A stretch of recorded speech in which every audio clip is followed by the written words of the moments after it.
2500 స్కూటీలు ఫ్రీ, రైతు కూలీలకు 12,000 చెప్తా పోతే ఆటో డ్రైవర్లకు 12,000 420 హామీలు ఇచ్చినాడు. ఒకటి కాదు రెండు కాదు 420 హామీలు ఇచ్చి గద్దెనెక్కి కూర్చున్నాడు. కూర్చున్న తర్వాత ఏం మాట్లాడుతున్నాడు? సెక్రటేరియట్కి వచ్చినాడు. వచ్చి అయ్యో నేను ఇక్కడ లంకె బిద్దెలు ఉంటాయనుకుని వస్తే కానీ అన్ని ఖాళీ కుండలే ఉన్నాయి అంటున్నాడు. నాకు తెలియక అడుగుతా, మీ నడిగడ్డ సంగతి నాకు తెలియదు కానీ మీరు చెప్పాలి.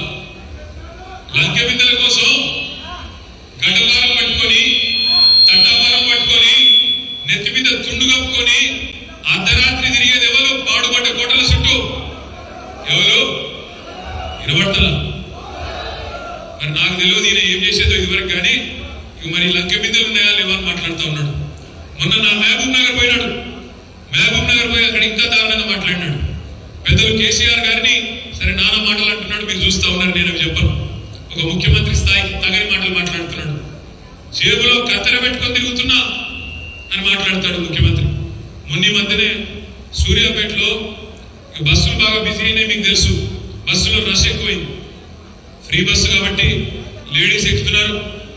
రెడీ దండం పెడతారు ఆయన అవకాశం కొద్దిసేపు లొలిపెట్టు చెప్తాను లొలిపెట్టు.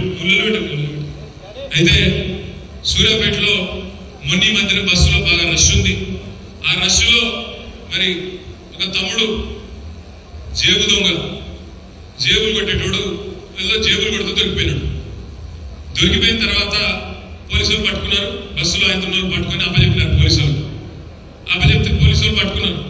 నేను చేయలేదు, దొంగతనం చేయలే అన్నాడంట. వాడు జేబులు ఎత్తుకుంటే జేబులో కత్తెర దొరికింది. కత్తెర దొరికితే పోలీసుడు అన్నాడంట, ఏమైనా నువ్వు జేబు దొంగ కాకపోతే జేబులో కత్తెర ఎందుకు పెట్టుకున్నావు అని అడిగినాడంట. వాడేం చెప్పినాడంటే తెలుసా? సార్ రేవంత్ రెడ్డి కూడా పెట్టుకొని తిరుగుతున్నాడు సార్, ఆయన పోయి అడుగు సార్ అన్నాడంట. ఒక ముఖ్యమంత్రి నేను జేబులో కత్తెర పెట్టుకొని తిరుగుతున్నా అని చెప్తారా ఎవరన్నా? ఇట్లా ఉన్నాడు ఈ ముఖ్యమంత్రి. రుణమాఫీ గురించి మాట్లాడాడు. ఏమైనా రేవంత్ రెడ్డి గారు 2 లక్షల రుణమాఫీ ఏదంటే మాట్లాడాడు. కానీ చాలా మాటలు మాట్లాడుతున్నాడు మన మీద. మొగాడివైతే ఒక్క సీటు గెలువు అని మాట్లాడుతున్నాడు కేసీఆర్ గారిని పట్టుకొని, మన పార్టీని పట్టుకొని. నేనంటా ఉన్నా, నేను రేవంత్ రెడ్డి గారి భాషలో ఎక్కువ మాట్లాడను, కానీ అలా మాట్లాడక తప్పట్లేదు. రేవంత్ రెడ్డి గారు నీ భాషలోనే చెప్తున్నాడు, నా భాష కాదు. మగాడివైతే నువ్వు 2 లక్షల రుణమాఫీ చేసి చూపెట్టు, అప్పుడు మగాడివైతే 1,67,00,000 మంది ఆడకూతురులకు మాటిచ్చినావు. నెలకు 2,500 రూపాయలు ఇస్తానని మాటిచ్చి ఓటేయించుకున్నావు. మగాడివైతే నెలకు 2,500 రూపాయలు చెప్పినావు కదా నువ్వే. నెలకు 4,000 ఇస్తున్నా. కేసీఆర్ గారు ఒకరికే ఇస్తున్నాడు ముసలమ్మకి, నేను ముసలమ్మకి ముసలాయనకి ఇద్దరికి ఇస్తా, నెలకు 4,000 నువ్వే కదా చెప్తివి. మగాడివైతే 46 లక్షల మంది ఆసరా పెన్షన్లు తీసుకుంటున్న వాళ్ళకి, వాళ్ళతో పాటు వాళ్ళ భార్యలకు కానీ భర్తలకు కానీ నెలకు 4,000 రూపాయలు వేసి అప్పుడు చెప్పు నువ్వు మగాడివైతే. మగాడివైతే నేను అడుగుతా ఉన్నా రేవంత్ రెడ్డి గారు, చేయమన్నావు కదా. ఆటో డ్రైవర్లకు నెలకు 10,000 ఇస్తానంటివి, రైతు కూలీలకు 12,000 అంటివి, కౌలు రైతులకు రైతు బంధు అంటివి, రైతు భరోసా అంటివి. ఏమాయ మరి ఇవన్నీ? 100 రోజుల్లోనే అన్ని గ్యారెంటీలు చేస్తా అని నమ్మబలికి ఇవాళ వచ్చి మోసపు మాటలు మళ్ళొక్కసారి మాట్లాడే ప్రయత్నం చేస్తా ఉన్నాడు. వస్తాడు రేపు మాపో నాగర్ కర్నూలుకి వస్తాడు, ఈ పార్లమెంట్కి వస్తాడు, అలంపూర్కి వస్తాడు. రేవంత్ రెడ్డి గారు కొత్త బంధా ఎంచుకున్నాడు. ఏమంటే ఏ గుడికాడికి పోతే ఆ గుడికాడ దేవుడి మీద ప్రమాణం చేస్తున్నాడు. నిన్న యాదగిరి పుట్ట పోయినాడు. లక్ష్మీ నరసింహస్వామి సాక్షిగా అని లక్ష్మీ నరసింహస్వామి మీద కొట్టేసినాడు. నిజామాబాద్ పోయినాడు. బాసర సరస్వతి తల్లి సాక్షిగా అని అక్కడ బాసర అమ్మవారి మీద అక్కడ ఆమె మీద పెట్టినాడు. వేములవాడ పోయినాడు. రాజరాజేశ్వర స్వామి సాక్షిగా రుణమాఫీ చేస్తా అన్నాడు. నాకైతే భయం అవుతున్నది. ఇక్కడికి కూడా వస్తాడు. జోగులాంబ తల్లి సాక్షిగా అని ఇక్కడ కూడా మాట్లాడతాడు. మోసపోకండి, మోసం పార్ట్ 1 అయిపోయింది అసెంబ్లీ ఎన్నికల కోసం, మోసం పార్ట్ 2 పార్లమెంట్ ఎన్నికల కోసం ప్రారంభించినాడు. తప్పకుండా మనం ఆ మోసాన్ని జయించాల్సిన బాధ్యత మన మీదనే ఉన్నది. ఇంకొక మాట కూడా నేను మీకు పికప్ చేస్తా ఉన్నాం. ఈరోజు ఈ నియోజకవర్గంగా వస్తే నాగర్ కర్నూలు పార్లమెంట్ కి వస్తే పోటీ పడుతున్న 3 అభ్యర్థులను ఒకసారి చూడండి, ఆలోచించండి. ఆర్ఎస్ ప్రవీణ్ కుమార్ గారి కంటే మెరుగైన అభ్యర్థి ఉన్నాడా పార్లమెంట్ పోటీలో? రేపటి రోజున మన గర్వంగా చెప్పుకోవాలా వద్దా? ఇగో ఈయన మా పార్లమెంట్ సభ్యుడు, మా ఆర్ఎస్ ప్రవీణ్ కుమార్ గారు మా పార్లమెంట్ సభ్యుడు గర్వంగా చెప్పుకునే పరిస్థితి ప్రవీణ్ అన్న పార్లమెంట్ పోతే ఉంటారు. అదే వేరే వాళ్ళు పోతే ఆ పరిస్థితి ఉండదు. పైరవీలు చేయడానికి రేవంత్ రెడ్డి గారు ఢిల్లీకి పంపే బ్యాగుల సంచులు మోయడానికి, బ్యాగులు మోయడానికి ఆయన వరకొస్తాడేమో కానీ పార్లమెంట్ లో ఉండే ప్రజల కష్టాలు అక్కడ ఢిల్లీలో ఇప్పించేదానికి మాత్రం పనికిరాడు. ఒక్క అధికారిగా ఉన్నప్పుడే, పోలీస్ అధికారిగా ఉన్నప్పుడే ప్రవీణ్ కుమార్ గారు బ్రహ్మాండంగా పనిచేయగలిగినాడు.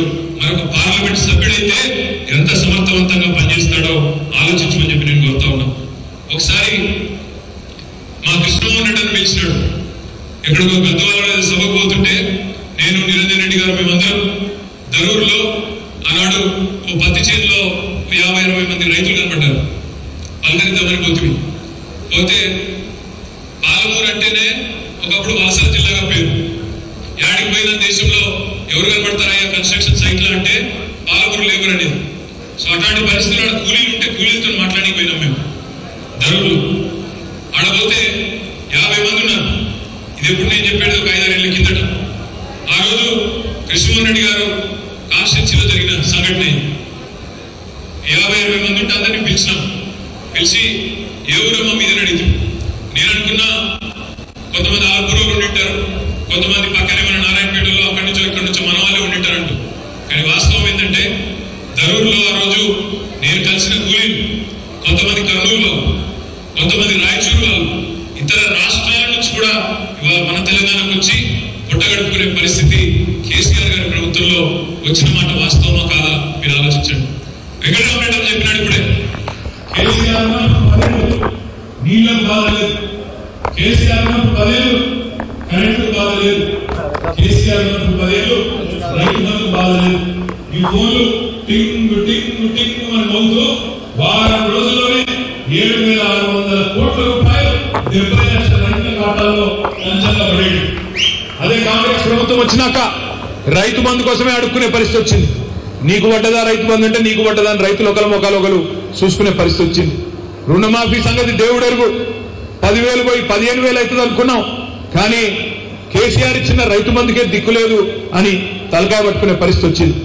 ఇప్పుడే సోదరుడు ఎమ్మెల్సీ గారు చెప్తా ఉన్నారు, ఎమ్మెల్యే గారు చెప్తా ఉన్నారు, వెంకటరామరెడ్డి గారు, విజయుడు గారు, మన గవర్నమెంట్ గాని వచ్చింటే ఈసారి ఆర్డీఎస్ నెట్టెంపాడు పూర్తి చేసి ఈ ప్రాంతంలో రోడ్లు, కొన్ని విద్యాలయాలు కూడా తెచ్చుకోవాలనుకున్నాం. తప్పకుండా అది చేయాలా మీరు అని చెప్పి వారు చెప్తా ఉంటే నాకు ఇంకో మాట కూడా వెంకటరామన్